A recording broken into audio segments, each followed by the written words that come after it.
નમસ્કાર મિત્રો, આપ સૌનું સ્વાગત છે શિક્ષણ દીપ ચેનલ પર। શિક્ષણની વિચારધારાઓ। વ્યવહારવાદ, બિહેવિયરિઝમ। 1. વ્યવહારવાદના પ્રણેતા કોણ છે? John Watson. 2. વ્યવહારવાદ અંગ્રેજીમાં શું કહેવાય? બિહેવિયરિઝમ। 3. વ્યવહારવાદ કઈ સદીમાં પ્રચલિત થયો? 20મી। 4. વ્યવહારવાદમાં મુખ્ય ભાર કયા પર છે? વર્તન। 5. સ્ટિમ્યુલસનો ગુજરાતી અર્થ શું છે? ઉત્તેજક। 6. રિસ્પોન્સનો ગુજરાતી અર્થ શું છે? પ્રતિભાવ। 7. એસઆર સિદ્ધાંતનો અર્થ શું છે? ઉત્તેજક, પ્રતિભાવ। 8. વ્યવહારવાદ મુજબ શીખવું એટલે શું? વર્તન પરિવર્તન। 9. ક્લાસિકલ કન્ડિશનિંગના પ્રણેતા કોણ? પાવલોવ। 10. પાવલોવ કયા દેશના હતા? રશિયા। 11. ઓપરન્ટ કન્ડિશનિંગના પ્રણેતા કોણ? સ્કિનર। 12. સ્કિનર કયા દેશના હતા? અમેરિકા। 13. લો ઓફ ઇફેક્ટ કોણે આપ્યો? થોર્નડાઇક। 14. થોર્નડાઇકનો પ્રયોગ કયા પ્રાણી પર હતો? બિલાડી। 15. ટ્રાયલ એન્ડ એરર પદ્ધતિના પ્રણેતા કોણ? થોર્નડાઇક। 16. પ્રોત્સાહનનો અર્થ શું? બળવત્તરકરણ। 17. સકારાત્મક પ્રોત્સાહન શું કહેવાય? પોઝિટિવ। 18. નકારાત્મક પ્રોત્સાહન શું કહેવાય? નેગેટિવ। 19. દંડનો હેતુ શું છે? નિયંત્રણ। 20.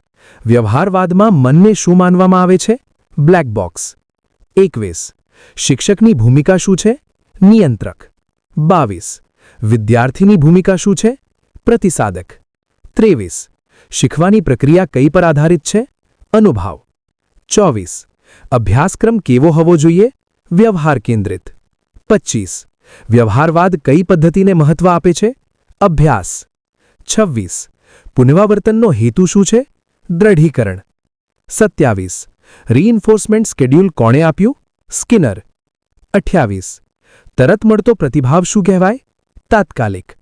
29. વ્યવહારવાદમાં શિસ્ત કેવી રીતે આવે? નિયમથી। 30. મૂલ્યાંકન કયા આધાર પર થાય છે?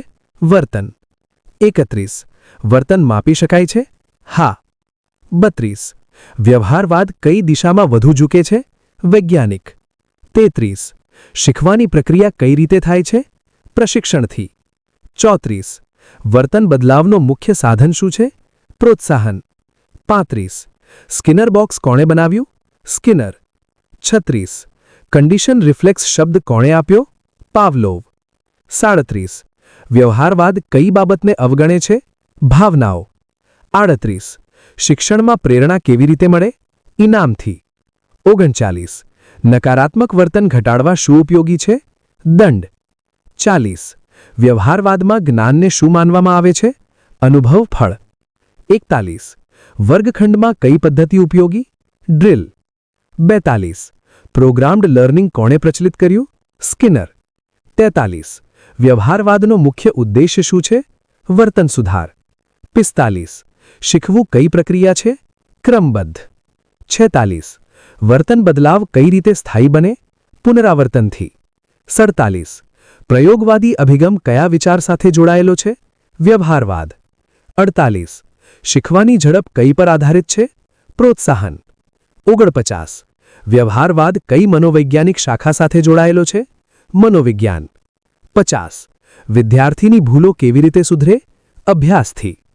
વ્યવહારવાદનો આધારભૂત સૂત્ર શું છે? એસઆર। લાઇક કરો, મિત્રો સાથે શેર કરો અને શિક્ષણ દીપ ચેનલને સબસ્ક્રાઇબ કરવાનું ભૂલશો નહીં। આભાર।